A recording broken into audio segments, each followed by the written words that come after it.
埋 Dylan 嘅結婚儀式啊！我係今日嘅婚禮司儀 Winnie， 你哋好。多謝你哋。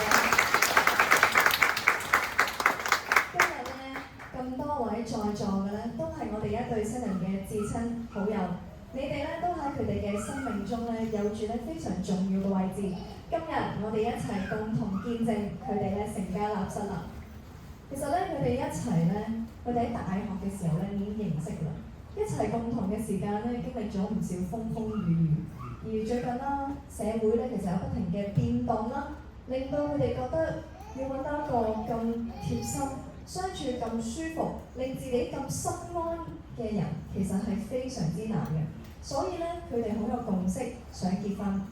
而喺上年嘅4月咧，佢哋正式簽字成為合法夫妻。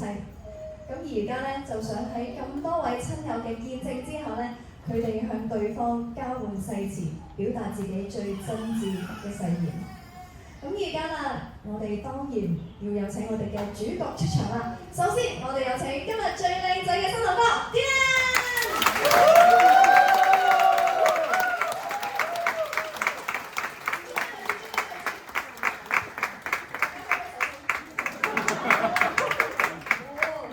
感受到你嘅有啲緊張嘅氣氛喎，係啦，感覺如何？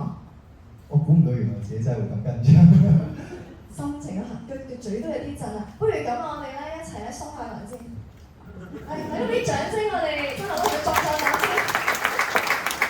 好，呢一刻你預備好未啊？預備好。好，我哋一齊陪伴我哋新郎哥，我哋有請今日新娘子由爸爸陪伴進場。